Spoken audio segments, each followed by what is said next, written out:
Alright guys, what's up? I'm here with the last couple of the problem-solving section.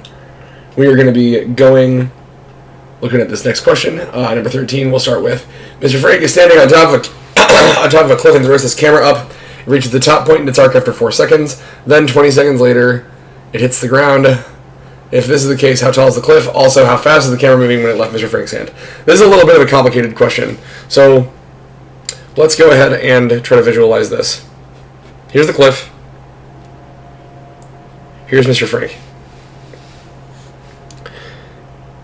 So we take the camera, and it's going to go up to the top of its arc, and then it's going to fall down, and it's going to land on the ground over here. We know that this segment between here and here takes 20 seconds. We know that between here and here takes 4 seconds. And we know that because it's at the top of its arc, also its velocity here is going to be 0. So, let's think about this. From the top of the cliff, we get 4 seconds up, and we get 20 seconds down. We want to find out how tall the cliff is. Okay, so, I think that the easiest way to do this would be to find the distance from the top to the bottom. So find the distance that this is going to take, and then find the distance that this takes and subtract them to find the height of the cliff. I think that would be the easiest way to approach this. You could do this a couple of other ways, actually. We have some options, but I think that the easiest way to do this, if we think about this logically, we know that this trip from the very top takes 20 seconds. We know that this trip here takes 4 seconds. We can assume that our acceleration is 9.8 because this is a free fall object, right? We're throwing the camera up and then it's falling back down.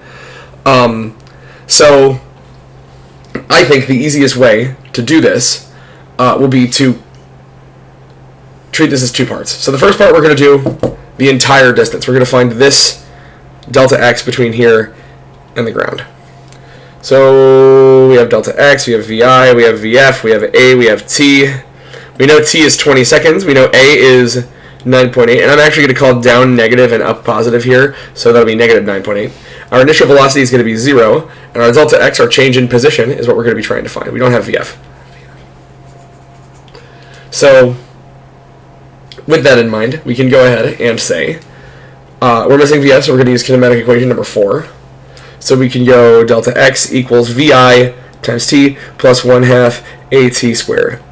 Put all of our stuff in here, we get delta x equals 0 times t plus 1/2 negative 9.8 times 20 squared. Let's ask my good friend Mr. Calculator about this. 20 squared is going to be 400. 1/2 times 9.8 is going to be negative 4.9. 0 times t is 0, so we get delta x equals negative 4.9 times 400.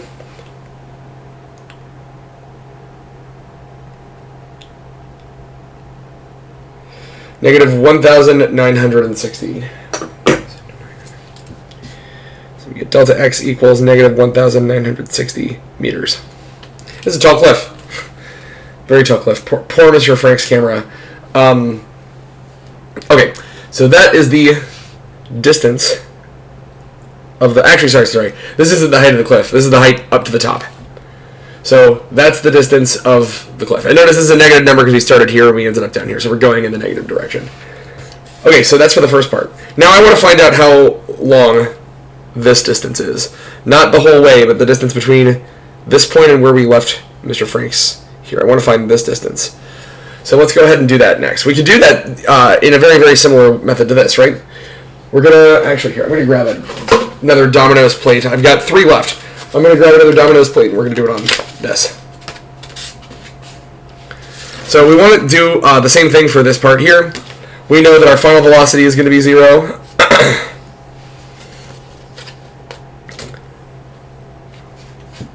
Up here.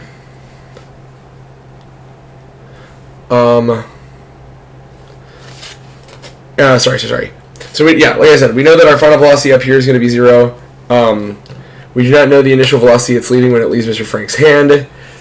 We know that it's going to reach the top point in its arc after 4 seconds. Okay, so what I'm going to do here for this section we'd say that we have delta x, vi, vf, a, and t. Reminder, we're looking at the section of time between when the camera leaves Mr. Frank's hand and when it gets to the top point of this arc. This takes 4 seconds. We have acceleration pointing down, which is 9.8 meters per second squared. And we want to find this distance.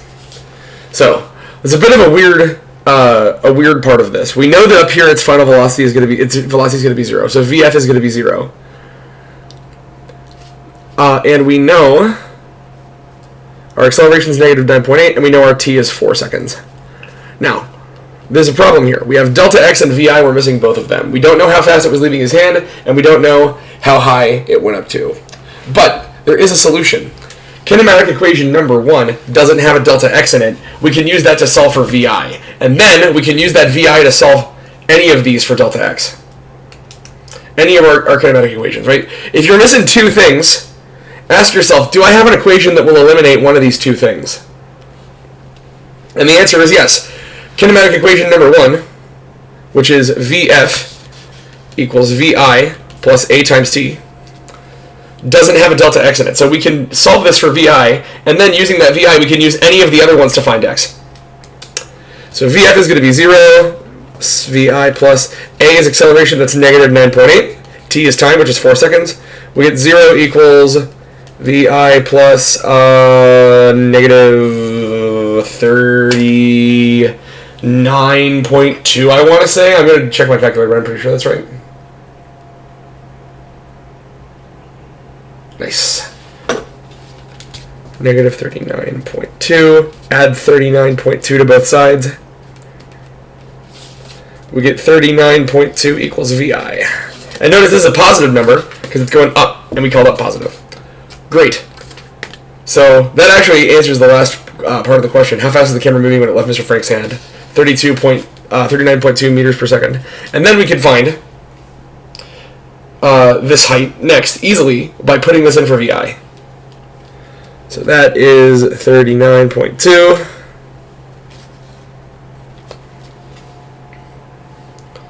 And now we can use any of our kinematic equations we want. I'm going to choose to use number 4.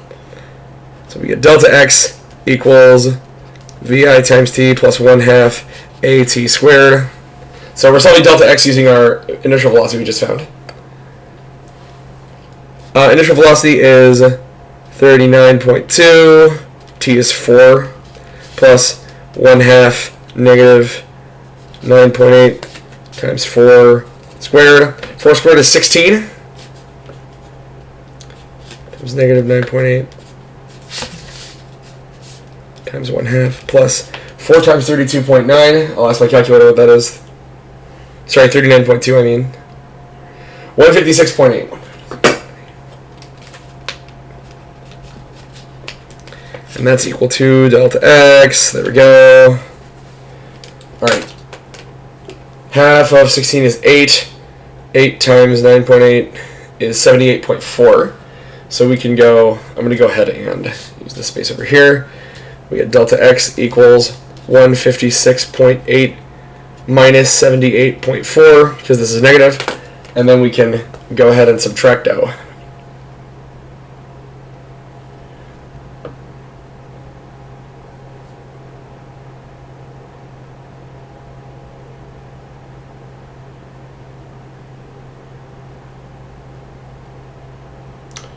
Excuse me just a second, sorry, I'm putting this into my calculator wrong.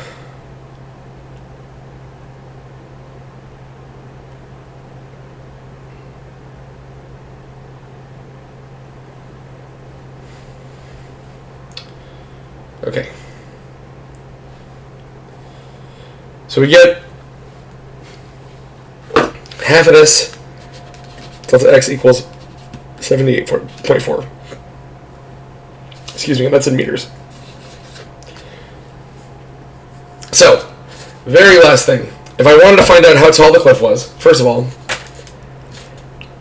the initial velocity leaving Mr. Frank's hand, Vi, is equal to 39.2 meters per second. We found that earlier.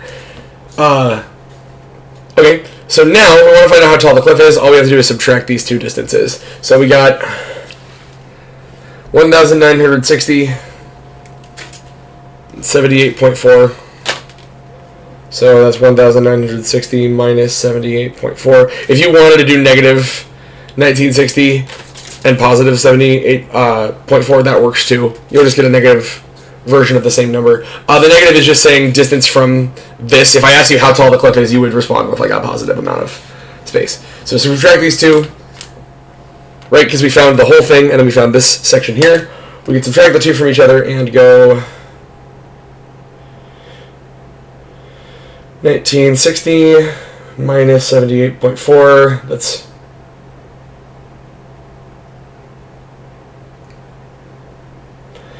1,881.6 meters.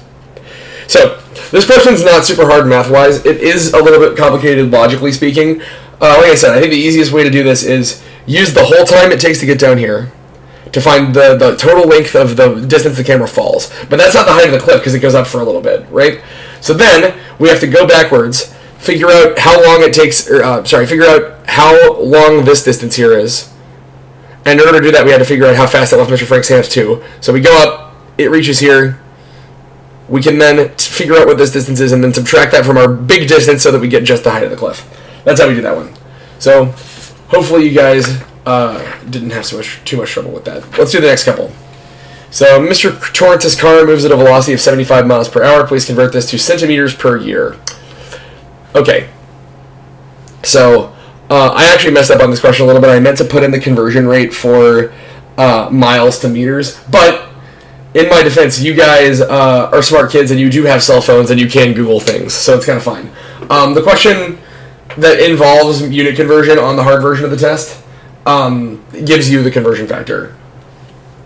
So Mr. Torrance's car moves at a velocity of 75 miles an hour. Please convert this into centimeters per year. This is a dimensional analysis problem.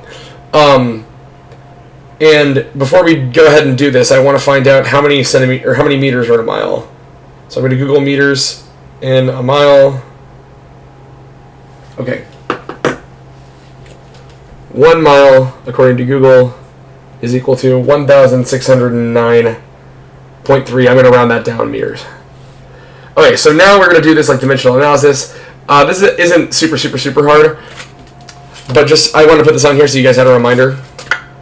Okay, so we start with 75 miles per hour. We got to cancel our units out. First things first, let's get rid of miles. In 1 mile, we want to go diagonal with our units, remember. In 1 mile, we have 1,609 meters. Cancel miles, cancel miles. And then, from meters to centimeters, in 1 meter, we have 100 centimeters. Cancel, cancel. So now we have centimeters per hour, which is good, but we want it in centimeters per year. So, hours to years. Hours to years is going to be tricky, but we can do hours to days pretty easily, and then days to years, right? So, we want hours up at the top, so we'll cancel our units out, right? So, we know there are 24 hours in 1 day. Cancel hours with hours. And then we know that in 1 year, there are 365 days. So we'll put 365. If you want to put 365.25, because it's technically not exactly a year, you can. I would count that correct, but I'm going to just call it 365 and round down. That's days in 1 year. And notice that cancels days out. That leaves us with centimeters on top, year on the bottom, which is what we want. Now all we have to do is get our calculator out, and we multiply all of the top and then divide all of the bottom. We are going to be dividing by lots of ones, thankfully, in this case.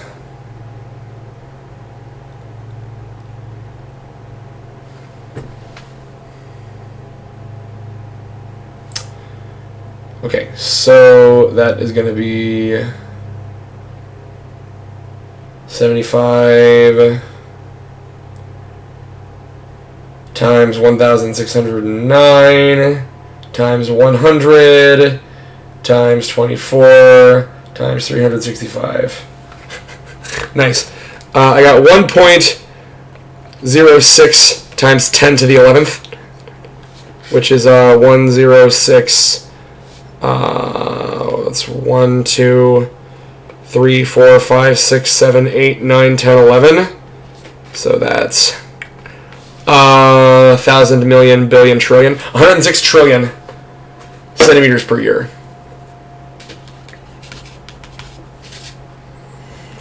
It's 1.06. I'm going to write this down over here.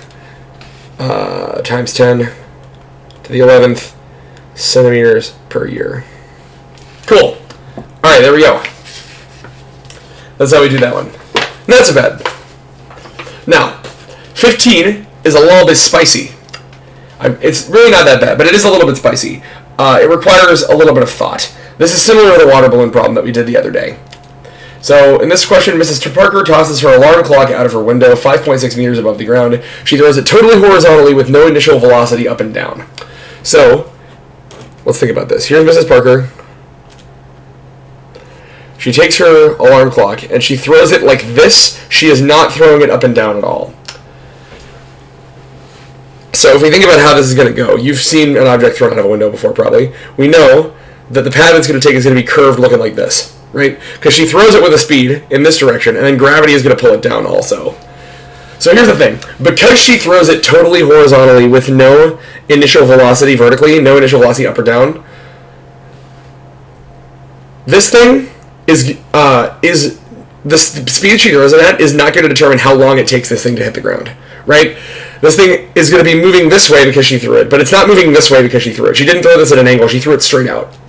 So what that means is we can find how long it takes the ground really easily just by using the same method we did during the water balloon thing. So delta x here is going to be the distance, which is 5.6 meters. I'm going to call down plus and up minus in this problem. Ooh, that's really whatever. Our initial velocity in the y direction is 0. Okay, so because she's throwing it horizontally, she's not throwing it in the same direction gravity is acting, so we can call our initial velocity 0. Final velocity the speed it hits the ground at, who cares? Acceleration is 9.8, and we're looking for time. So, with that said, oh man, my handwriting's a little bit small here. Let me mess with my camera a little bit so it's better. Ugh, there we go. So, how long will it take to the ground? We're missing VF. We can do kinematic equation number 4, which is delta x equals VI times t plus 1/2 AT squared. Put all of our stuff in here. We get 5.6 equals 0 times t plus 1/2 9.8 times t squared. 0 times t is 0. Half of 9.8 is 4.9. This algebra will simplify out to 5.6 equals half of 9.8 is 4.9 times t squared. Divide both sides of this by 4.9.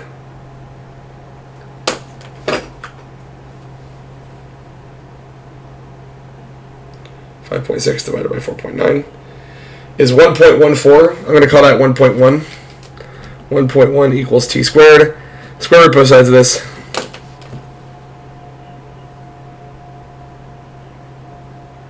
And we get 1.06, 1.1 also.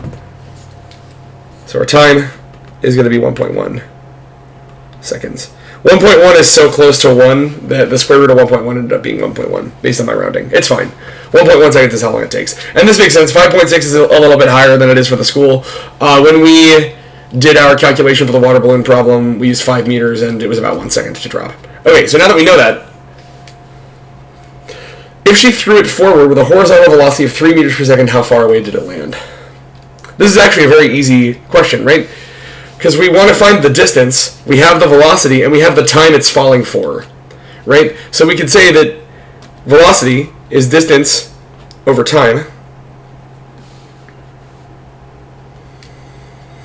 Velocity is 3. Distance, delta x, is what we're trying to find. We want to know how far away to land, and then time it falls for is 1.1 seconds, because that's how long we have before it hits the ground. So we can just solve this for x now. If you wanted to use a kinematic equation, assuming 0 acceleration, by the way, you could totally do this too. But I'm just going to use the definition of velocity, because I think it's a little easier. So cool. We have 1.13, getting this by itself, multiply both sides by 1.1, which is going to be 3.3, I think. I'm pretty sure, I just want to be totally sure. 3 times 1.1. It's 3.3. So delta x equals 3.3 meters. And that's how we do it. So that is the last section of the problems, the new ones that I added. Hope these videos are helpful for you guys. I'll see you next time.